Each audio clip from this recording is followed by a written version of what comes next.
हमारे साथ मौजूद हैं गरीबदास। हमारे पिताजी का जो राजनीतिक जीवन को अगर आप देखिएगा जी सर। तो हमारा जितना उम्र नहीं है जी। उससे ज्यादा उनका संसदीय जीवन रहा। तो 1973 में राजभवन में single oath ceremony Indira Gandhi ji ने ऑर्गेनाइज कराया कि आज एकमात्र मंत्री शपथ लेगा और रामदेव राय शपथ लेगा। क्या बात। बछवाड़ा सीट तो एक ऐसी सीट है कि आप देखिएगा कि वो तो कांग्रेस की सीट थी। वहां से सिटिंग विधायक थे रामदेव राय जी, हमारे पिताजी जी। 40,000 से वो जीता हुआ सीट था। तो बछवाड़ा को तो जबरन कांग्रेस के हाथ से छीना गया है। गरीबदास बिना गठबंधन का 42,000 वोट लाया है। क्या बात। अकेले अपने दम पे, क्या बात। अपने पिताजी के नाम के बदौलत और बछवाड़ा में उनके किए हुए काम के बदौलत घेर करके अभिमन्यु का वध किया जाता है। उसी तरह बछवाड़ा के राजनीति में जो लोग उस समय के थे घेर करके हमारा वध करना चाहते थे।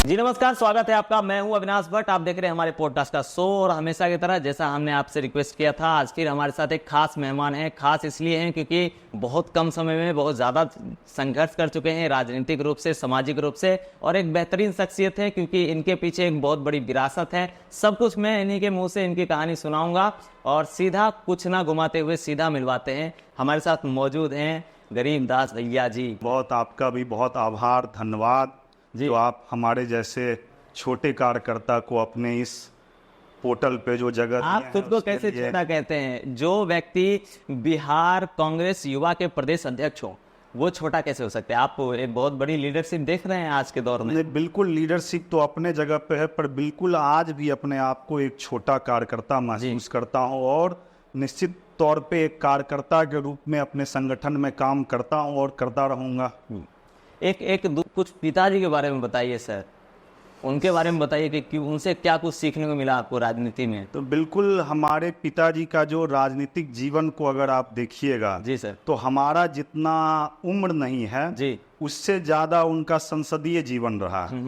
हमने पिताजी के साथ तो ज्यादा समय व्यतीत नहीं किया हूँ राजनीति में, और खास करके जब मैं विधानसभा चुनाव लड़ रहा था उससे पूर्व भी हमारे पिताजी दिवंगत हो चुके थे। तो निश्चित तौर पे उनका जो जीवन रहा है उस जीवन को जानने के लिए तो आपको बछवाड़ा चलना होगा, लोगों के बीच जाकर के बैठ कर की बातचीत करनी होगी। और हमारे पिताजी का जो जीवन रहा है वो सभी लोग जानते हैं कि बहुत ही वो साधारण परिवार में उनका जन्म हुआ जी। एक किसान परिवार में जन्म हुआ, और जिस समय हमारे पिताजी का उस गांव में जन्म हुआ उस समय गांव के चारों तरफ इलाके में 25 किलोमीटर 30 किलोमीटर तक एक विद्यालय भी नहीं था, एक चारवाहा विद्यालय भी नहीं था। परंतु ये उनकी, या हम अपने स्वर्गीय दादाजी की कल्पना मानता हूँ, स्वर्गीय चुन्नी राय जी की, जो उस गरीब घर में पैदा होने के बावजूद भी उन्होंने अपनी शिक्षा दीक्षा को मैट्रिक किए, इंटर किए, डबल एमए किए, पीएचडी किए, एलएलबी किए। तो उनकी तो व्यक्तित्व की इसी से पहचान बनती है कि एक साधारण से गांव में, जिस गांव में कोई लोग 5वीं पास नहीं है, स्नातक नहीं है, गांव के प्रथम मैट्रिक पास आदमी, प्रथम इंटर पास आदमी, प्रथम ग्रेजुएशन पास आदमी, उन्होंने अपने पीएचडी की भी उन्होंने डिग्री हासिल की, परंतु कभी भी नाम के आगे डॉक्टर लगाना उचित नहीं समझा। अच्छा। उनका कहना था कि आप हमारे शिक्षा के बारे में, हमारे दीक्षा के बारे में अगर आप हमारे व्यक्तित्व से जानिए, हम कितना पढ़े लिखे हैं ये कोई प्रचार करने की चीज नहीं है जी। कि मैं इंटर पास हूँ, मैट्रिक पास हूँ या स्नातक में पढ़ रहा हूँ। आपको हमारे व्यक्तित्व से और हमारे कार्यक्रमों से झलकना चाहिए कि हम कितना पढ़े लिखे हैं। और निश्चित तौर पे बहुत ही कम उम्र में उनको विधायकी के रूप में बछवाड़ा से 1972 में ही वो चुने गए थे, और उस समय के तत्कालीन बिहार के सबसे कम उम्र के विधायक थे। और बड़ा ही संयोग का बात था कि विधायक बनने के बाद 1973 में 1973 में इंदिरा गांधी जी को पता चला कि भाई एक जिस साधारण सा लड़का जो विधायक बना वो मंत्री नहीं बन पाया। तो 1973 में राजभवन में single oath ceremony Indira Gandhi ji ने ऑर्गेनाइज कराया कि आज एकमात्र मंत्री शपथ लेगा और रामदेव राय शपथ लेगा। क्या बात। और 1973 में केदार पांडे जी की सरकार थी, और केदार पांडे जी के सरकार में हमारे पिताजी के लिए बड़ा सौभाग्य का बात था उस समय जिला वासियों के लिए और इलाका वासियों के लिए, और उनके लिए कि सिंगल ओथ सेरेमनी ऑर्गेनाइज हुई। उसके बाद लगातार बिहार सरकार में कई दफ़े मंत्री रहे। फिर हम लोग जिस जिला में बैठे हुए हैं, ये जो जिला का जब गठन हुआ तो जिला परिषद के प्रथम अध्यक्ष भी हमारे पिताजी थे। उस समय के विधायक को ही जिला परिषद का अध्यक्ष का दायित्व मिलता था। तो उसके बाद 72 के बाद आगे भी जो चुनाव हुआ, 77 का चुनाव हुआ, 77 के चुनाव में जेपी लहर बहुत प्रचंड लहर थी, और उस समय कांग्रेसियों को लोग बोलते हैं कि गधा पर बैठा करके और उनके चेहरे में कालिक लेप करके घुमाया जाता था, बहुत कमता आका जाता, बहुत कमता आका जाता था। और उस समय के मुंगेर कमिश्नरी में और उस लहर में भी हमारे पिताजी ने बछवाड़ा से कांग्रेस का झंडा को जीत सुनिश्चित किया, और जेपी लहर में मुंगेर कमिश्नरी में वो सिंगल विधायक जीत करके यहाँ से गए। फिर 80 का चुनाव जीते, और 80 के चुनाव के बाद लगातार जगन्नाथ मिश्र जी के कार्यकाल में एक साथ 7 8 विभाग का वो मंत्री रहे। उसके बाद 84 का सभी लोग जानते हैं कि जो हमारे जिनको हम लोग जननायक के नाम से जानते हैं, भारत रत्न स्वर्गीय कर्पूरी ठाकुर जी को पराजित करने का काम किया। और वो पराजित हमारे पिताजी हमेशा अपने मरते जी बगल के जिले समस्तीपुर से, और हमेशा बोलते रहे, और जननायक कर्पूरी ठाकुर जी को वो अपना गुरुदेव मानते थे। अच्छा। और ऐसी परिस्थिति बन गई चुनावी राजनीति में, गुरु के खिलाफ जो गुरु के खिलाफ इनको लड़ने की आवश्यकता पड़ी। और हमेशा नॉमिनेशन करने के, आजकल के तो लोग चुनाव में एक दूसरे का खिलाफ करते हैं, उस समय का कहानी आप सुनिएगा और लोगों की जुबानी तो पाइएगा कि कर्पूरी ठाकुर से लड़ने से पहले भी उन्होंने उन्हें माला पहनाने का काम किया। और कर्पूरी ठाकुर जी जीवन में मात्र एक चुनाव हारे हमारे पिताजी से, और जी एकमात्र चुनाव हारे, और चुनाव जीतने के बाद भी उन्होंने फिर जा करके जीत का माला कर्पूरी जी के गले में डालने का काम किया। क्योंकि जब ये मंत्री हुआ करते थे और नेता प्रतिपक्ष हुआ करते थे कर्पूरी ठाकुर जी, तो नोक झोंक के सिलसिले में बोलते थे कि जो रामदेव तुम बहुत आगे जाओगे, तुम बहुत आगे जाओगे, तुमको बहुत कुछ करना बाकी है। तो ये ईश्वर की माया थी कि उन्हें उनके खिलाफ चुनाव लड़ने का ये मौका मिला और उन्हें पराजित करने का मौका मिला। उसके बाद लगातार हमारे पिताजी बीच में संघर्ष भी किए, लगातार 15 साल तक वो 90 से लेकर के 2005 तक विधायक के रूप में काम नहीं किए, विपक्ष के रूप में बछवाड़ा में काम किए। लालू प्रसाद यादव जी, राबड़ी जी की सरकार थी उस समय। 5 के चुनाव में फिर एक ऐसी नौबत आई कि उनको निर्दलीय चुनाव लड़ने का मौका मिला, जीत करके फिर कांग्रेस का झंडा थामा। फिर 15 में महागठबंधन से प्रत्याशी बने और फिर जीते, और विधायक रहते ही उनका ये हुआ। इस बीच में तो कितना मैं काम गिनाऊं, हमारे पास अनेकों काम हैं। बछवाड़ा उनको एक ऐसे समय में मिला था 1972 में, जिस समय बछवाड़ा में एक भी काली सड़कें नहीं थी, मिट्टी की सड़कें थीं, ना ही बिजली था, ना ही विद्यालय था, ना ही प्राथमिक विद्यालय था। तो उन्होंने अपने कार्यक्रमों से और लोग को जन जागरूक करते हुए और लोग से, आम आवाम से तालमेल बैठा करके हाँ, तो मैं वही बता रहा था कि एक ऐसे समय में उन्हें बछवाड़ा का कमान मिला जिस समय में 1 इंच भी बछवाड़ा में काली सड़कें नहीं थी, मिट्टी की सड़कें थी, प्राथमिक विद्यालय नहीं था, हाई स्कूल नहीं था, स्वास्थ्य की सेवाएं नहीं थी, बिजली नहीं था। तो वहां से घींच करके वो बछवाड़ा को एक ऐसे जगह पे लाए कि आज हमारे इलाके में आप घूमेंगे तो लगातार दर्जनों दर्जन के तादाद में प्रखंड स्तरीय, विधानसभा स्तरीय, आप जहां कहीं भी जाएंगे तो हाई स्कूल हैं, कॉलेजेस हैं। बस उनके मृत्यु से 3 माह पहले उन्होंने, हम लोग ने अपना निजी जमीन दान में दे करके और कुछ किसान के भी जमीन हम लोग ले करके अनुमंडल का पहला ITI कॉलेज के लिए हम लोग ने ये किया। और बड़ा ही संजोग का बात है कि लगभग 1 महीने से उस ITI कॉलेज में स्टूडेंट जाना भी शुरू कर दिए हैं, उसका पठन पाठन का काम शुरू है। तो एक बात बताइए कि आपके पिताजी स्वर्गीय रामदेव राय जी के निधन के बाद आपके लिए कितना संघर्षपूर्ण हो गया था वो चुनाव लड़ना, क्योंकि उसके बाद पार्टी ने भी आपको अपने लोगों से लाया नहीं और आप निर्दलीय रूप से बछवाड़ा से चले आए और अच्छा मत लाए, इसमें कहीं कोई दोहराई नहीं है, पर कितना संघर्ष हो गया उसके बाद? बिल्कुल, देखिए तो ये तो जीवन शुरुआत से ही संघर्ष का रहा है जी। हमारे पिताजी ने भी शुरुआत से ही जीवन संघर्ष का जिया है जी। तो हमारे पिताजी के गुजरने के बाद तो निश्चित तौर पे जैसा आप बता रहे हैं और बड़ा ही स्नेह हमको मिला बछवाड़ा के लोगों से। अच्छा। संघर्ष तो अपने रास्ते चलता रहा।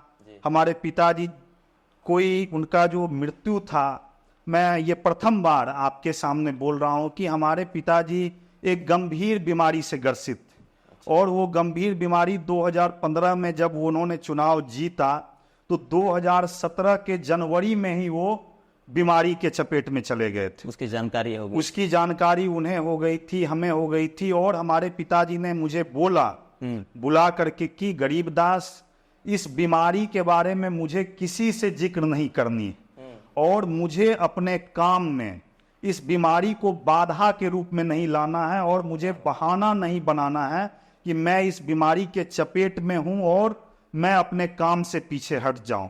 चाहते तो आराम का जिंदगी जी सकते थे 4 साल, परंतु लगातार वो इलाज में रहे, हम उनके साथ उनके इलाज में संघर्ष करते रहे और इलाज के साथ साथ वो बछवाड़ा का जन सेवा का जो उनका काम था और डेवलपमेंट का जो काम था और जो वो अपने बाकी के कार्यकाल में नहीं किए, उतना अधिक काम उन्होंने 2015 से 20 में बछवाड़ा के लिए किया।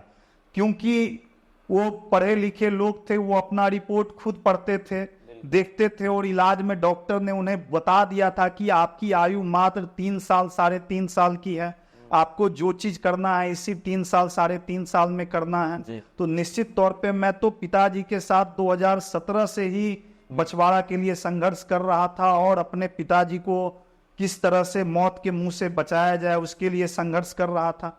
पिताजी के गुजर जाने के बाद और पिताजी जब थे तो निश्चित तौर पे वो बीमारी का बहाना लेकर के किसी राजनेता और परिवार के किसी सदस्य के पास भी नहीं गए। अच्छा। कि हमारे बाद आप हमारे बेटा को देखिएगा, नहीं देखिएगा, क्या करना है नहीं करना है। बिल्कुल इनकी कुछ ऐसे आप तो खुद सक्षम हैं, पॉलिटिकली भी सक्षम हैं। बिल्कुल, वो तो ईश्वर की माया है और बछवाड़ा के जनता का स्नेह है। अच्छा। तो जब हमारे पिताजी गुजरे तो उसके बाद निश्चित तौर पे सांत्वना देने वाले तो बहुत सारे लोग हमको मिले, पर विधानसभा चुनाव का जो समय आया तो विधानसभा चुनाव का जो जिस समय हमारे पिताजी गुजरे उसी के कुछ दिन बाद देखिएगा कि जे हिंदू पद्धति में सभी को अधिकार है कि अपने पिताजी का वो जो सनातन धर्म है उससे वो श्राद्ध कर्म कर सके। तो सबसे पहला धक्का मुझे लगा कि मैंने अपने पिताजी का श्राद्ध कर्म किया और हमारे ऊपर केस लाद दिया गया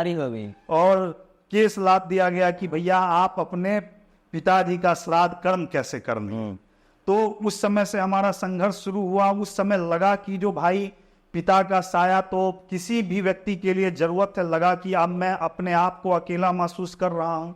उसके बाद पुनः जब विधानसभा का समय आया तो विधानसभा चुनाव में जो लोग हमारे पिताजी के श्राद्ध कर्म में आ करके, चाहे मैं किनका नाम लूं और किनका नाम नहीं लूं, बहुत सारे लोग वहां से प्रत्याशी भी बने, सभी लोग आकर बहुत सारे लोग प्रत्याशी भी बने, उसी में से कुछ लोग प्रत्याशी भी बने और सभी लोग मंच पर आकर के मुझे आशीर्वाद दिया कि चलिए मैं अपने भतीजे को आगे करूंगा, बेटे को आगे करूंगा, इन लोग को आगे बढ़ाऊंगा, किसी युवा को आगे बढ़ाऊंगा। पर भाई टिकट का उलटफेर करके और अपने आप को जालसाजी के तहत मुझे ठग करके वो स्वयं प्रत्याशी बन गए। अच्छा। उसके बाद हमारा टिकट कटने के बाद जब मैं लौटा बछवाड़ा के लोगों से आशीर्वाद और अनुमति मांगने के लिए कि आप अनुमति दीजिए कि मैं चुनाव लड़ूं या नहीं लड़ूं, जब मैं यहाँ पर आया तो मुझे पुनः गिरफ्तार कर लिया गया, जेल भेजने की साजिश हुई, चुनाव नहीं लड़ने की साजिश हुई और एक ही मामले पर 3 थाने में मुकदमा कर दिया गया और जबरन मुकदमे में घसीटा गया।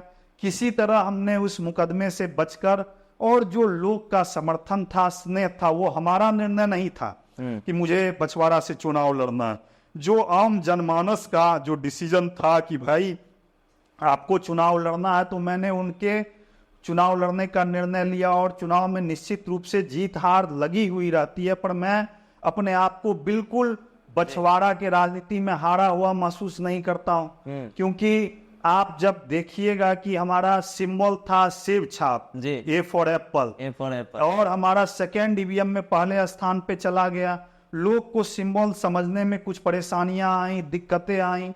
10,000 वोट माइग्रेट कर गया इधर से उधर, इस ईवीएम के बदले उस ईवीएम में पड़ गया। तो निश्चित तौर पे बछवाड़ा का लोग मुझे इतना प्यार जरूर दिया कि मैं विधानसभा पहुंच सकूं, पर शायद हमारा किस्मत अच्छा नहीं था।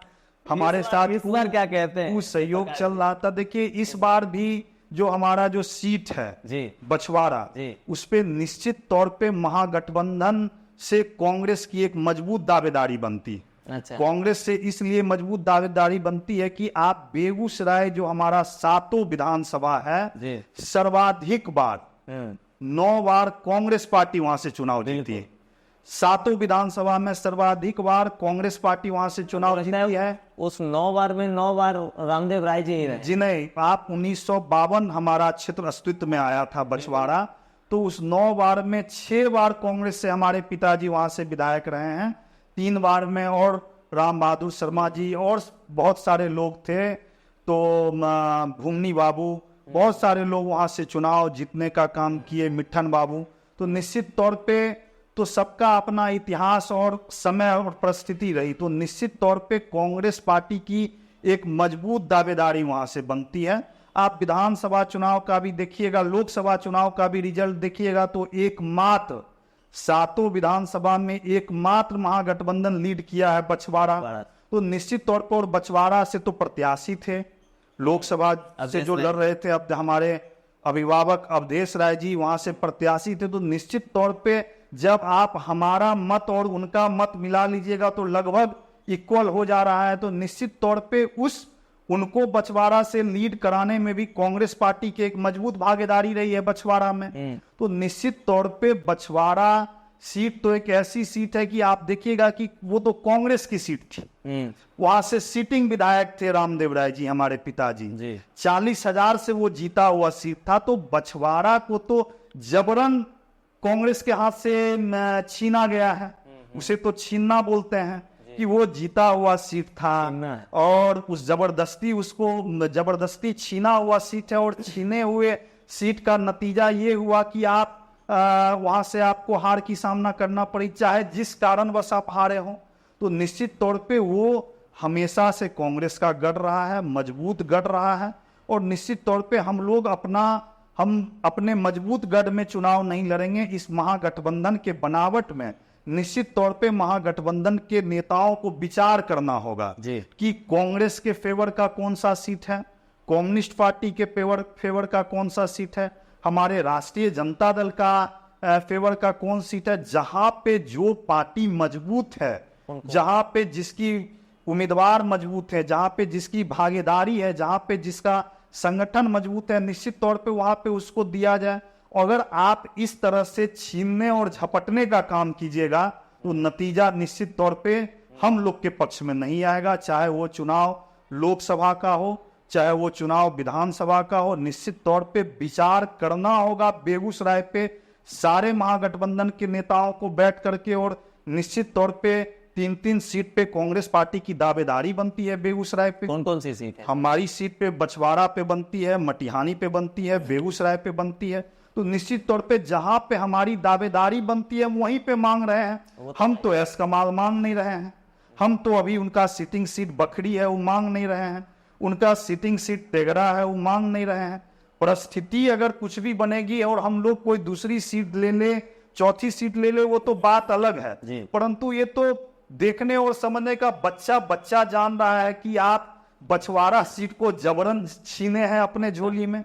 बच्चा जान रहा है। बिल्कुल, आप जाके किसी से पूछिए, अभी सब लोग बताते हैं कि भैया चुनाव में जीत हार होती रहती है, और सब लोग बोलेंगे कि गरीब दास के कारण विधानसभा में महागठबंधन की हार हुई। अरे भैया, गरीब दा महागठबंधन के कारण और वहां से जो लोग उम्मीदवार बने उसके कारण हमारी हार हुई है। गरीबदास बिना गठबंधन का 42,000 वोट लाया है, क्या बात, अकेले अपने दम पे, क्या बात। अपने पिताजी के नाम के बदौलत और बछवाड़ा में उनके किए हुए काम के बदौलत। और आप गठबंधन के बल पे लाए हैं 52,000 वोट, 53,000 वोट। हम आपसे 10,000, 12,000, 14,000 कम हैं और आप बोलिएगा कि उस सीट हमारा है। आप 5 दल के गठबंधन के साथ हैं और गरीबदास अकेला निहत्था था, हमारे पिताजी भी साथ में नहीं थे। जिस तरह घेर करके अभिमन्यु का वध किया जाता है, उसी तरह बछवाड़ा के राजनीति में जो लोग उस समय के थे घेर करके हमारा वध करना चाहते थे, वो तो मैं अपने आप को धनवान मानता हूं और बहुत ही अपने आप को वैसे पिता का पुत्र हूं जिन्होंने अपना तन मन धन बछवाड़ा के लिए समर्पित किया। और उन्होंने अपने जीवन में, आजकल के एक विधायक एक बार बन जाते हैं तो लाखों करोड़ों रुपया पटना से दिल्ली बना देते हैं। और हमारे पिताजी जीवन के अंतिम काल तक एक एसेट्स, आधा कट्ठा, 1 कट्ठा, 1 इंच, आधा इंच, पटना, दिल्ली, मद्रास, बम्बई, कहीं पे 1 इंच उन्होंने जमीन नहीं अपने लिए और अपने बाल बच्चे के लिए लेने का काम नहीं किया। आज भी मैं किराए के मकान में पटना में रहता हूं और निश्चित तौर पे मैं अपने आप को गौरवान्वित महसूस करता हूं कि वो विधायक बनने से पूर्व ही अपने बाप दादा का पुश्तैनी जमीन पे हाई स्कूल, कॉलेज खोलने का उन्होंने काम किया। तो निश्चित तौर पे मुझे बछवाड़ा के लिए तो मैं अपने आप को बहुत ही धनवान मानता हूं। और हमारे पिताजी हमेशा बोला करते थे कि बछवाड़ा के राजनीति में जी, ऐसा कोई परिवार नहीं है जी, ऐसी कोई पीढ़ी नहीं है जो जिस पीढ़ी ने हमारे पिताजी का और हमारा जन समर्थन नहीं दिया। एक सवाल है सर कि आप तो यूथ कांग्रेस के स्टेट प्रेसिडेंट है अभी वर्तमान में। लोग कहते हैं कि बिहार कांग्रेस में भी बहुत ज़्यादा गुटबाजी है, जिसमें मदन मोहन झा जी थे, उसमें प्रदेश की जो मतलब पदाधिकारियों का जो ढांचा था वो कुछ अलग था। अब अखिलेश जी आए हैं तो इनके जो करीबी लोग हैं इनकी संख्या वहाँ बढ़ गई है। किस नज़रिए से देखते हैं ऐसे माहौल को आप? देखिए सर, कांग्रेस में कहीं भी अंतरकलह या गुटबाजी नहीं है। अच्छा, गुटबाजी इसलिए नहीं कि कांग्रेस पार्टी एक ऐसी पार्टी है जिसका आंतरिक लोकतंत्र जिंदा है और हमारी पार्टी लोकतांत्रिक पार्टी है। उदाहरण के तौर पे आप देखिएगा कि हमारे आज के डेट में राष्ट्र अध्यक्ष मल्लिकार्जुन खड़गे जी हैं, एक दलित समाज से आते हैं और उनकी चुनाव भी एक चुनाव पद्धति के रूप में हुई है। उनको भी चुनाव लड़के जीतना पड़ा, उनके खिलाफ भी कांग्रेस के एक बड़े नेता चुनाव लड़े और उन्हें डेलीगेट हमारे खड़गे जी को चुना। तो कांग्रेस पार्टी में लोकतंत्र जिंदा है और हम अपने नेता के समय में और अपने नेता के सामने अपनी बात को खुलकर रख सकते हैं। हम अपने पार्टी के अंदर भी और पार्टी के बाहर भी कांग्रेस पार्टी में आप अपनी बात को खुल करके प्लेटफॉर्म पे रख सकते हैं, तो उसी को लोग गुटबाजी का नाम देते हैं। अच्छा, कांग्रेस पार्टी में कतई गुटबाजी नहीं है। सारे नेता मिल बैठकर काम करते हैं और किन्हीं के अंदर कोई बात होती है तो लगातार हमारा जो मीटिंग होता है, हम लोग मीटिंग में अपनी बात कहते हैं। अगर किसी से हम लोग का कुछ मतभेद होता भी है तो हम अपने नेता के पास जाते हैं और अपनी बात को रखते हैं कि यहाँ अच्छा हो रहा है, यहाँ गलत हो रहा है, यहाँ ऐसे होने चाहिए, वहाँ वैसा होना चाहिए। तो निश्चित तौर पे ऐसी कोई बात नहीं है। ये विरोधी का काम है बोलना कि कांग्रेस पार्टी में गुटबाजी होती है, कांग्रेस पार्टी में गुटबाजी होती है। आज भाजपा के अध्यक्ष हैं गडकरी जी, बताइए कि गडकरी जी को किसने चुना? उन्हें तो अमित शाह जी ने और नरेंद्र मोदी जी ने चुना। हमारे अध्यक्ष हैं मल्लिकार्जुन खड़गे जी, उन्हें हजारों हजार के तादाद में ग्राउंड से चुने हुए लोग डेलीगेट ने चुना है। उनके खिलाफ भी मत किया है कि वो हमारे अध्यक्ष नहीं होने चाहिए, हमारे अध्यक्ष ये होने चाहिए। तो निश्चित तौर पे ये कांग्रेस की खूबसूरती है और कांग्रेस की लोकतांत्रिक खूबसूरती है कि हम लोग अपनी बात को अपने लीडरशिप के सामने खुल करके बोल सकते हैं और कहीं से कोई गुटबाजी नहीं। अपनी पार्टी के एक ऐसे नेता का नाम बताइए जो आपके सबसे फेवरेट हैं। हमारे फेवरेट राहुल जी हैं, अभी उनसे मिल करके आए हैं और जिस ढंग से उन्होंने, आपने देखा कि भारत जोड़ो यात्रा उन्होंने लगातार कश्मीर से कन्याकुमारी तक, फिर उन्होंने दोबारा भारत न्याय यात्रा उन्होंने जो किया, निश्चित तौर पे आपसी एकता, अखंडता और भाईचारा को कायम रखने के लिए, और जो महात्मा गांधी जी का संकल्प जी। है कि हिंदू मुस्लिम सिख ईसाई आपस में हम भाई भाई, जो वो मोहब्बत का पैगाम दे रहे हैं देशवासियों का। जी। लोग नफरत की बात करते हैं और हमारे नेता मोहब्बत की बात करते मोहब्बत हैं, की दुकान भी और मोहब्बत की दुकान लगाए चल रहे हैं, खोल रहे हैं। आज उसी का नतीजा है कि जो लोग बोलते थे कि हु इज राहुल गांधी, आज उनके सामने में राहुल गांधी नेता प्रतिपक्ष बन के खड़ा है, जी बिल्कुल करें। उनके साथ बैठ उठ करके जा रहे हैं और ओम बिरला जी को स्पीकर के कुर्सी पे बैठा रहे जी। हैं। तो ये तो हमारे नेता की उपलब्धि है और इस देश की, भारत की ये खूबसूरती है कि आप जिसे बोल रहे हैं कि हु इज राहुल गांधी, और आज आपके सामने में आंख से आंख मिला करके संसद में और देश में, चाहे किसान हो, चाहे नौजवान हो, चाहे महिलाएं हो, चाहे कूली भाई हो, चाहे रिक्शा पुलर हो, सबकी बात को हमारे नेता, चाहे सलून वाले भाई, चाहे सैलून वाले हो, चाहे चाय वाले हो, सबकी बात वो अपने खुल के लोग बोल रहे हैं। चाहे मीडिया की बात हो, सबकी बात को वो खुल करके बोल रहे हैं और देशवासियों के लिए और देश के आम आवाम के लिए लड़ रहे हैं।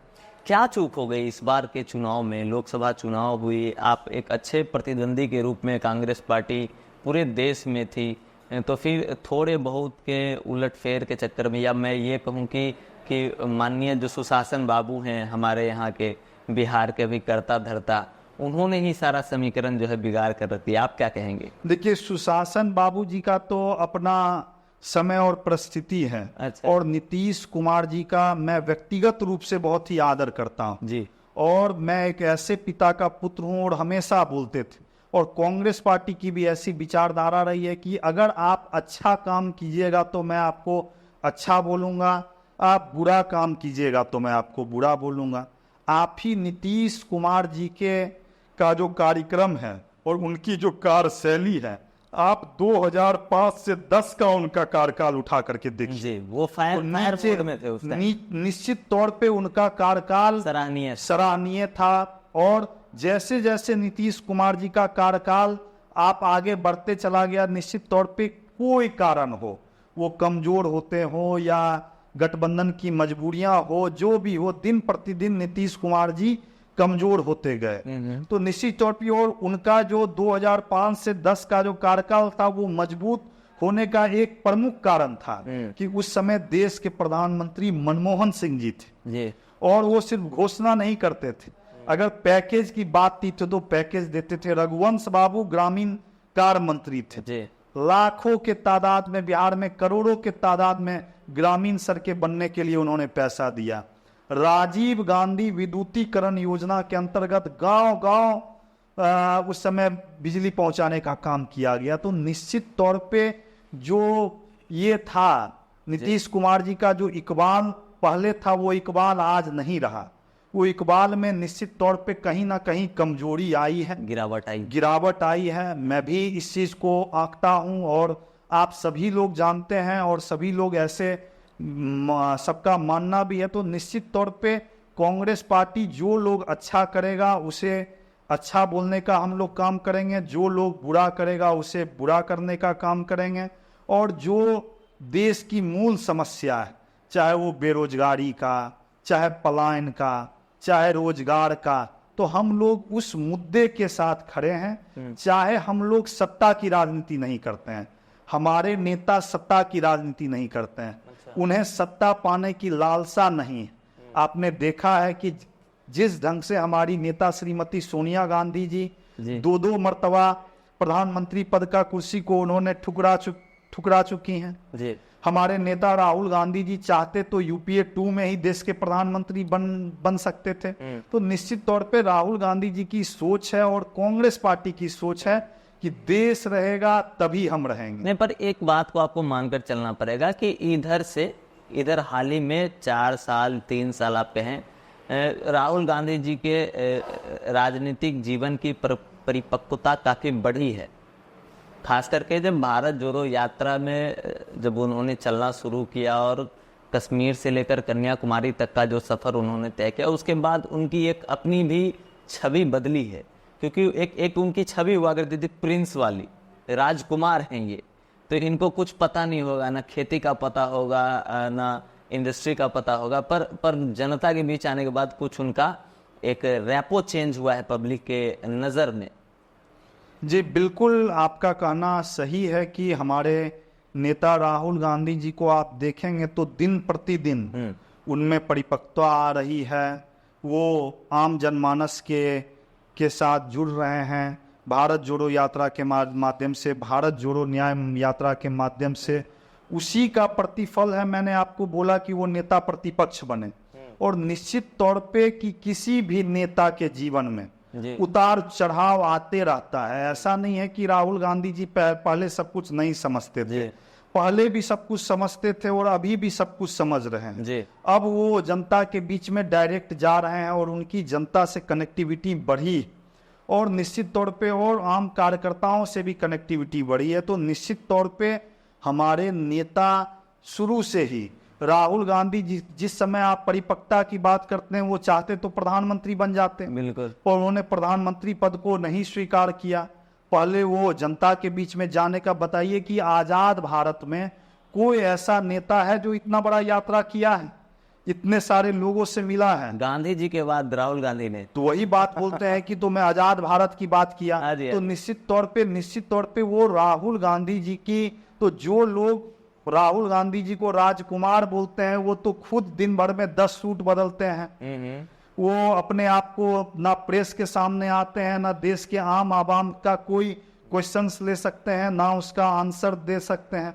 परंतु हमारे नेता राहुल गांधी जी सबसे मिल रहे हैं, जुल रहे हैं, देश के किसान से, नौजवान से, चाहे वो बीड़ी मजदूर हों, चाहे फैक्ट्री मजदूर हों, सबसे उनकी कनेक्टिविटी बढ़ी है, और सबको ले करके चलना। जो लोग उन्हें पप्पू बुलाते हैं, उनको क्या कहेंगे? आप देखिए, पप्पू वाले को मैं यही कहूंगा कि वही लोग और उसी विचारधारा को मानने वाले लोग इंदिरा गांधी जी को गूंगी गुड़िया कहे थे। अच्छा जी। और फिर वही लोग देवी दुर्गा बोले, आयरन लेडी बोलने का काम किया। तो ये राजनीति है,